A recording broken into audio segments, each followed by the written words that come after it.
अब वो उनको लगाने के लिए है ना। अरे हाँ, वहाँ से आपको हम बोल नहीं सकते। तभी तो इतना अच्छा पत्ती लगा देते हैं। ऐसे नहीं अपना रख देना चाहिए। हे मेरे ईश्वर महादेव, अब हम लोग को तो जैसे पूजा अपने आप ऐसे हो जाता है। आप डाली हैं? हाँ, यूट्यूब पर वीडियो ऐसे ही डाल दिया।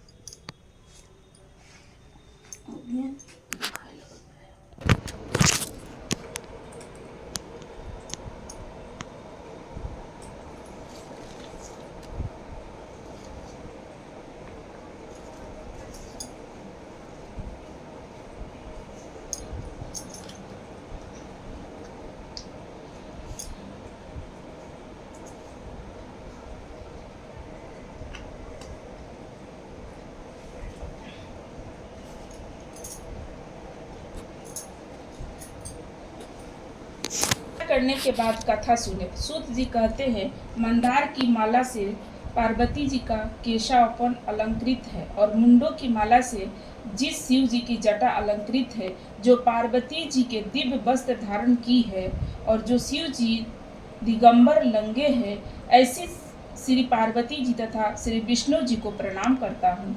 रमणीय कैलाश पर्वत के शिखर पर बैठी हुई श्री पार्वती जी कहती है, हे महेश्वर, हमें कोई गुप्त कथा, व्रत या पूजा बताइए जो सब धर्मों में सरल हो, जिसमें परिश्रम भी कम करना पड़े लेकिन फल अधिक मिले। हे नाथ, यदि आप मुझ पर प्रसन्न हैं तो यह विद्वान बताइए हमें।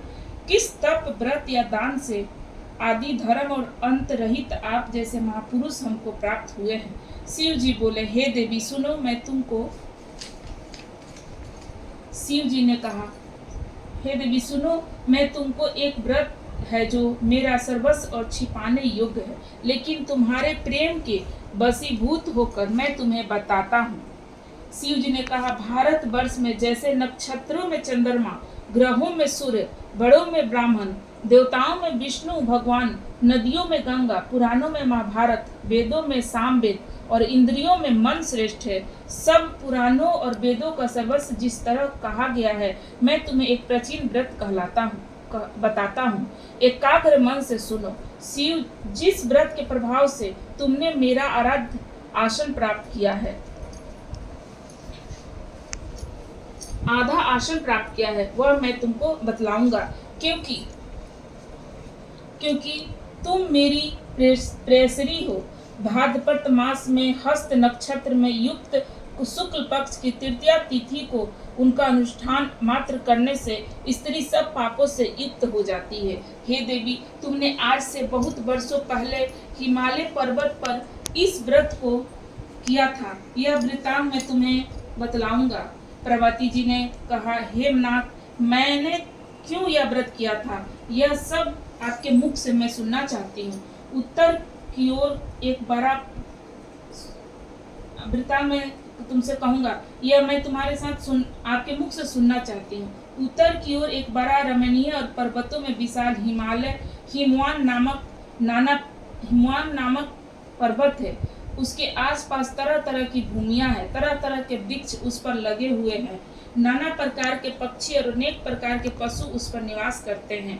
वहां पहुंचकर गंधर्वों के साथ बहुत से देवी देवता सिद्ध चरण परीक्षिकन सर्वदा प्रसन्न मन से विचरण करते हैं। वहां पहुंचकर गंधर्व गीत गाते हैं, अप्सराएं नाचती हैं। उस पर्वत राज के कितने भी शिखाएं ऐसे हैं जिसके समित सफिट रत्न और वेदमणि आदि की खानें भरी हुई हैं। यह पर्वत ऊंचा तो इतना अधिक है कि मित्र के घर की तरह समझदार आकाश का स्पर्श किए रहता है। इसके समस्त शिखर स्वेद हिम बर्फ के आच्छादित रहते हैं और गंगा जल की ध्वनि सदा सुनाई देती है। हे पार्वती, तुमने बाल अवस्था में उसी पर्वत पर तपस्या की थी। 12 बरस तक तुम उल्टी टांग कर, उल्टी लटक कर केवल धुआं पी कर रही। 64 वर्षों तक सूखे पत्ते खाकर रही। माघ मास में तुमने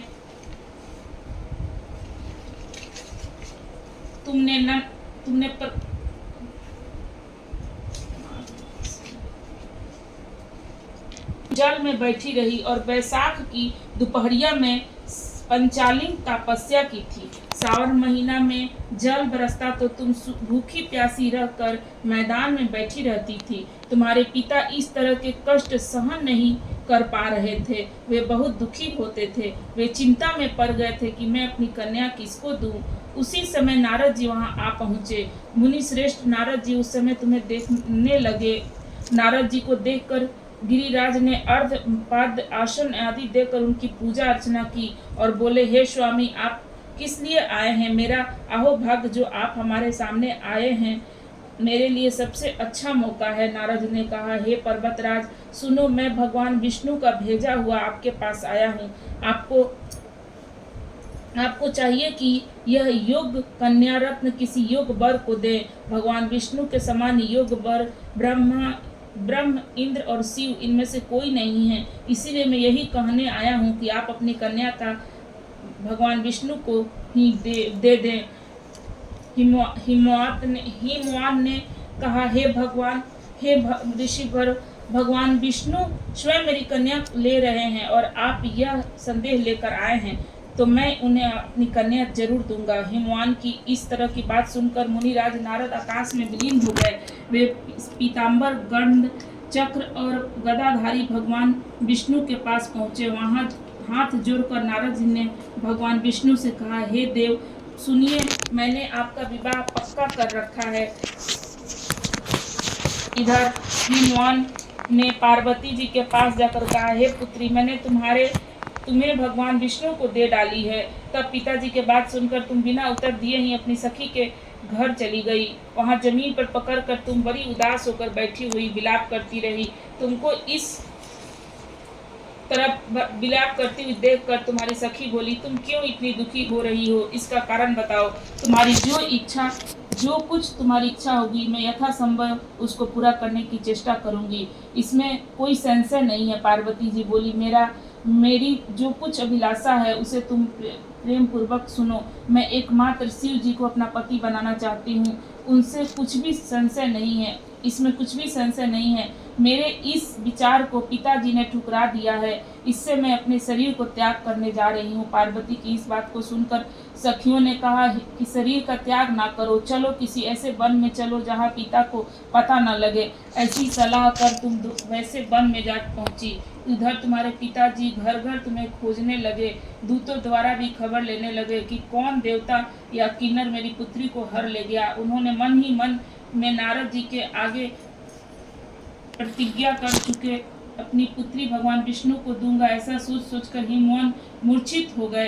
गिरिराज को मूर्छित देखकर सब लोग हाहाकार करते हुए दौड़ पड़े। जब होश हुआ तो सब पूछने लगे कि गिरिराज, आप अपनी मूर्छा का कारण बताओ। हिमवान ने कहा, आप लोग मेरे दुख का कारण सुनो। न मालूम कौन मेरी कन्या को हर के ले गया। ऐसा नहीं हुआ तो उसे किसी काले सांप ने काट लिया या सिंह खा गया। हाय हाय, मेरी बेटी कहाँ गई? किस दुष्ट ने मेरी पुत्री को मार डाला। ऐसा कहकर वे वायु के झोंके से कांपते हुए वृक्ष के समान कांपने लगे। उसके बाद हिमवान तुम्हें वन वन खोजने लगे। वह वन की हिंसक भालू, सिंह, हिंसक जंतुओं से बड़ा भयभीत हो रहे थे। तुम भी अपनी सखियों के साथ उस भयानक वन में चलती चलती एक ऐसी जगह पर पहुंची जहां पर एक नदी बह रही थी। उसके रमणीय रहकर मेरी आराधना करने लगी। जब भाद्रपद कृष्ण पक्ष की हस्त युक्त तृतीया तिथि प्राप्त हुई, तब तुमने मेरा विधिवत पूजन किया और रात भर जागकर गीत वंदना से मुझे प्रसन्न करने में बिताया। उधर उस व्रत राज के प्रभाव से मेरा आसन डगमगा उठा, जिससे मैं तत्काल उस स्थान पर जा पहुंचा जहां पर तुम अपनी सखियों के साथ रह रही थी। वहां पहुंचकर मैंने तुम्हें कहा कि मैं तुम्हारे तपस्या से प्रसन्न हूँ, बोलो क्या चाहती हो। तुमने कहा, मेरे देवता, यदि आप मेरे से प्रसन्न हैं तो मेरे पति बने। मैंने तथास्तु कहकर कैलाश पर्वत वापस चला आया। तुमने वह प्रतिमा नदी में प्रभावित कर दी। सुबह उठकर उस प्रतिमा को नदी में प्रभावित कर दी और सखियों के साथ उस महाव्रत का पारण किया। हिमवान भी तब तक उस वन में तुम्हें खोजते हुए आ पहुँचे। चारों दिशाओं में तुम्हारी खोज करते करते वे व्याकुल हो चुके थे। इसीलिए तुम्हारे आश्रम के समीप पहुँचे पहुंचते ही गिर पड़े। थोड़ी देर बाद उन्होंने नदी के तट पर 2 कन्याओं को सोते हुए देखा। देखते ही उन्होंने तुम्हें छाती से लगा लिया और विलाप करके रोने लगे। फिर पूछा, पुत्री, तुम सिंह, व्याघ्र आदि जंतुओं से भरे इस जंगल में क्यों आ पहुंची? पार्वती ने उत्तर दिया, हे पिताजी, मैंने पहले ही अपने आप को शिव जी के हाथ में सौंप दिया था। आपने मेरी बात टाल दी, इससे मैं यहाँ चली आई। हिमवान ने सत्वंतता दी और कही, हे पुत्री, मैं तुम्हारी इच्छा के विरुद्ध कुछ नहीं करूँगा। मैं तुम्हें अपने साथ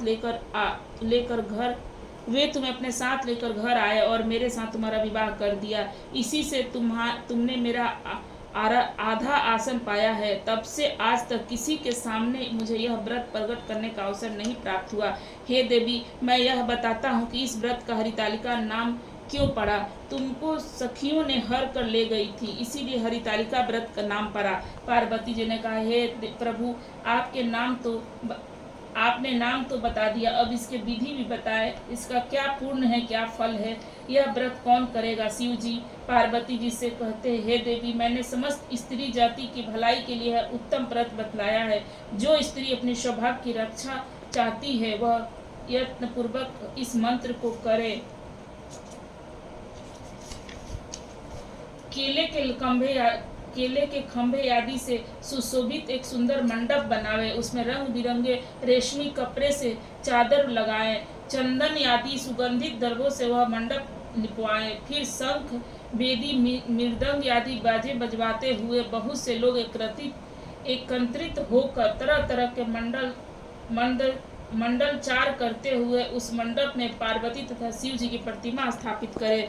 उस रोज दिन भर उपवास करके बहुत से सुगंधित फूल, सुगंधित मनोहर धूप, नाना प्रकार के नैवेद्य आदि एकत्र करके मेरी पूजा करें और रात भर जागरण करें।